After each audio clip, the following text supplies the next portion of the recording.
Assalamualaikum warahmatullahi wabarakatuh.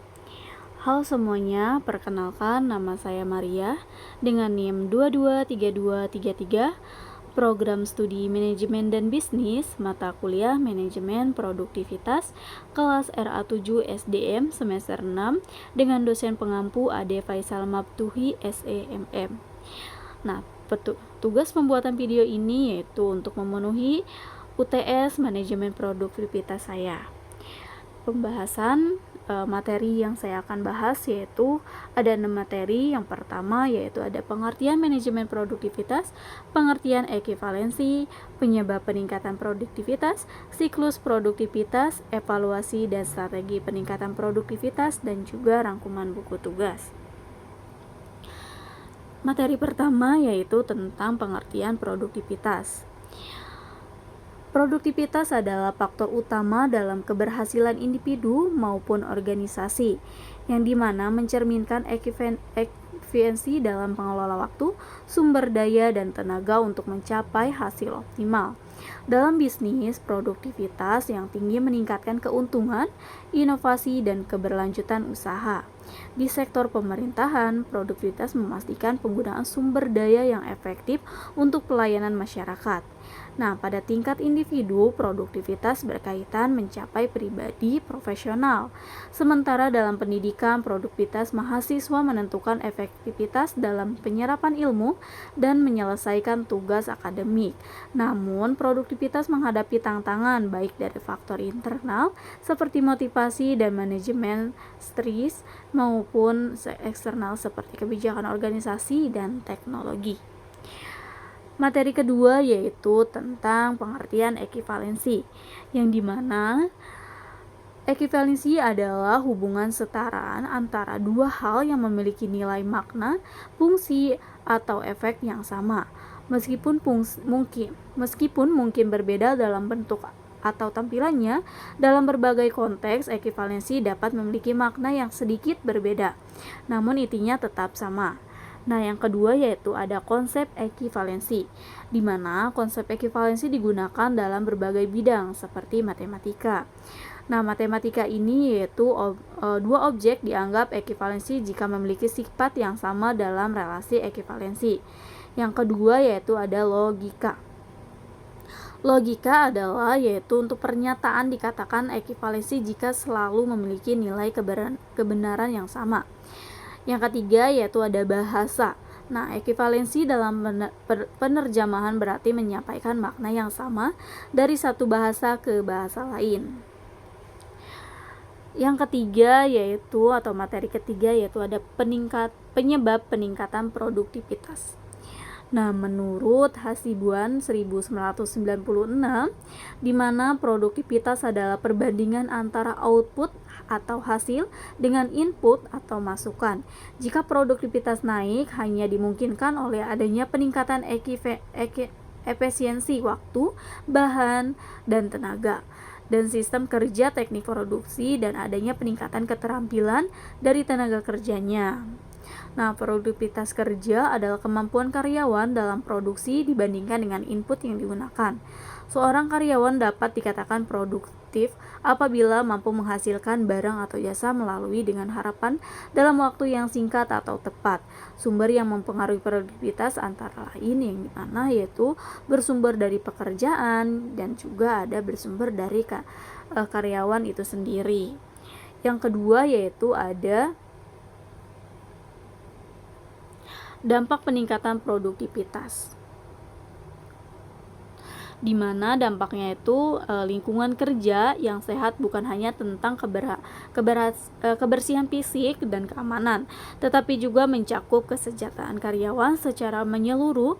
Kesejahteraan karyawan memiliki dampak yang signifikan dan terhadap produktivitas, motivasi, dan hubungan di tempat kerja. Selain itu juga yaitu ada siklus produktivitas, di mana siklus produktivitas yaitu pengertiannya yaitu siklus produktivitas adalah rangkaian langkah yang berstruktur dan berkelanjutan dalam upaya meningkatkan efisiensi dan efektivitas dalam menggunakan sumber daya untuk menghasilkan output. Siklus ini melibatkan beberapa tahapan saling terkait melalui perencanaan, pelaksanaan, evaluasi, hingga perbaikan berkelanjutan. Tujuan utama dari siklus ini adalah untuk mengidentifikasi area yang membutuhkan untuk meningkatkan, menerapkan perbaikan, dan memastikan bahwa proses produksi atau operasional berlangsung secara lebih efisiensi dari waktu ke waktu. Selain itu juga ada tahapan siklus produktivitas, di mana yaitu ada yang pertama perencanaan. Tujuan perencanaan yaitu untuk mencapai produktivitas yang optimal. Perencanaan adalah tahap pertama dalam siklus produktivitas, di mana tujuan utama adalah untuk merancang strategi yang memungkinkan organisasi atau perusahaan mencapai produktivitas yang optimal. Nah, tujuan perencanaan ini adalah untuk menetapkan langkah-langkah yang tepat dalam menggunakan sumber daya secara efisiensi dan efektif. Nah, perencanaan yang baik harus didasarkan pada analisis yang akurat terhadap kondisi internal dan eksternal. Nah, organisasi serta kemampuan untuk meramaikan tantangan yang mungkin dihadapi dalam proses implementasi. Yang kedua yaitu ada pelaksanaan. Penerapan strategi dan rencana yang telah disusun. Strategi tahap perencanaan selesai. Tahap berikutnya adalah pelaksanaan, di mana strategi rencana yang telah disusun diterapkan dalam praktik. Pada tahap ini, implementasi dari kebijakan dan prosedur yang ditetapkan dalam perencanaan mulai dilakukan. Nah, proses produksi, distribusi, atau operasional lainnya berjalan dengan pedoman yang telah ditetapkan sebelumnya. Yang ketiga yaitu ada evaluasi. Nah, proses pengukuran kinerja berdasarkan output dan input. Evaluasi adalah tahapan yang sangat penting dalam siklus produktivitas. Nah, karena memberikan gambaran sejauh mana tujuan produktivitas telah tercapai. Proses evaluasi melibatkan pengukuran kinerja dan perbandingan output yang dihasilkan dengan input yang digunakan. Dalam evaluasi produktivitas, dua hal yang biasanya diukur adalah kualitas output yang dihasilkan, serta efektivitas penggunaan sumber daya manusia. Yang terakhir yaitu ada perbaikan berkelanjutan. Nah, penyempurnaan proses berdasarkan hasil evaluasi. Berdasarkan hasil evaluasi yang telah dilakukan, tahap terakhir dalam siklus produktivitas adalah perbaikan berkelanjutan. Pada tahap ini, organisasi akan melakukan penyempurnaan atau perbaikan terhadap proses yang ada untuk meningkatkan produktivitas. Nah, proses yang dianggap kurang efisien atau mengalami kendala akan diidentifikasi dalam dilakukan perubahan untuk mengoptimalkannya. Nah, perbaikan ini bisa berupa perbaruan teknologi, peningkatan keterampilan karyawan, atau penyederhanaan prosedur produksi. Materi selanjutnya yaitu ada evaluasi produktivitas. Apa sih evaluasi produktivitas? Nah, evaluasi produktivitas yaitu di mana sangat penting dilakukan untuk mengetahui apakah telah terjadi peningkatan atau penurunan produktivitas. Nah, pada suatu perencanaan baik jangka pendek maupun jangka panjang, tahap melakukan evaluasi penilaian terhadap suatu hasil pengukuran produktivitas menjadi racun, dalam arti tidak bisa dilakukan apakah nilai produktivitas itu baik atau buruk. Yang kedua yaitu ada tindakan-tindakan produktivitas. Ada dua macam pendekatan yang bisa digunakan untuk meningkatkan produktivitas, yang dimana yaitu pendekatan tradisional. Adapun dalam pendekatan tradisional, langkah-langkah perbaikan produktivitas secara umum yaitu dimana yaitu identifikasi yaitu ada identifikasi prioritas tujuan organisasi. Yang kedua yaitu ada gambarkan kriteria output sesuai keterbatasan dalam organisasi. Yang ketiga yaitu siapkan rencana tindakan. Yang terakhir yaitu kurangi batasan-batasan yang diketahui dalam rangka meningkatkan produktivitas. Yang kedua yaitu ada pendekatan dengan perspektif baru, di mana yaitu ada pendekatan yang didasarkan kepada pemanfaatan teknologi atau teknologi based techniques atau pendekatan yang didasarkan kepada pemanfaatan tenaga kerja. Selanjutnya yaitu ada strategi peningkatan produktivitas, di mana strategi peningkatan produktivitas adalah sebuah perencanaan komprehensif yang mengintegrasi resource atau capabilities dengan tujuan jangka panjang untuk memenangkan kompetensi. Strategi adalah rencana menyeluruh untuk mengembangkan sumber daya guna membangun posisi yang menguntungkan bagi tindakan tertentu.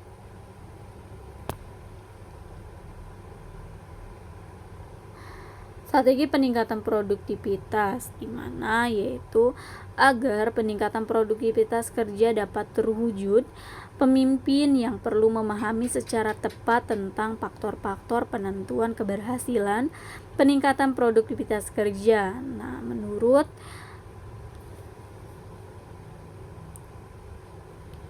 sebagian dalam Ladies Training 2021, faktor-faktor tersebut sebagian diantaranya adalah etos kerja yang harus dipegang teguh oleh semua pegawai dalam organisasi. Etos kerja yang dimaksud adalah sebagai berikut, yang dimana yaitu tentang peningkatan mutu hasil pekerjaan. Yang kedua yaitu ada perbaikan terus-menerus, dan yang ketiga yaitu ada perdayaan sumber daya manusia.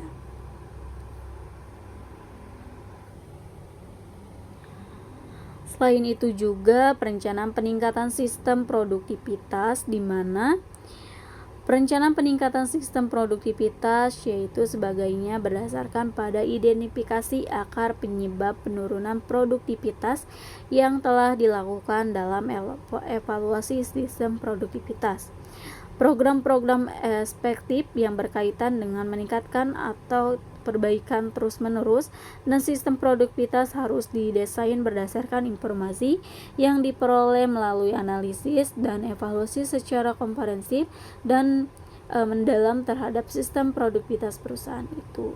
Selain itu juga perencanaan peningkatan sistem produktivitas, di mana berkaitan dengan upaya membangkitkan kesadaran akan peningkatan produktivitas perusahaan perlu dilakukan perencanaan terhadap beberapa hal, di mana yaitu yang pertama ada menyiapkan informasi, yang kedua yaitu menyiapkan saluran-saluran, yang ketiga yaitu memilih berbagai media, yang keempat yaitu menciptakan suatu kesan, yang terakhir yaitu ada melakukan suatu survei atau angket.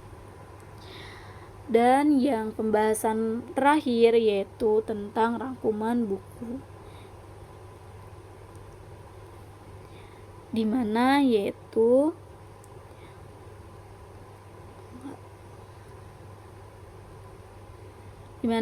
ada problem produktivitas kerja di PT Agung Medan. Yang pertama yaitu ada penurunan produktivitas kerja, atau poin pertama, di mana penurunan produktivitas kerja, di mana yaitu organisasi menghendaki adanya tujuan yang ingin dicapai dengan melakukan berbagai usaha dan aktivitas melalui beberapa pendekatan untuk mencapai hasil yang maksimal dan optimal serta diperlukan produktivitas yang tinggi. Nah, yang kedua yaitu ada faktor-faktor yang mempengaruhi produktivitas kerja, di mana yaitu ada beberapa faktor yang mempengaruhi produktivitas kerja. Salah satunya adalah stres kerja.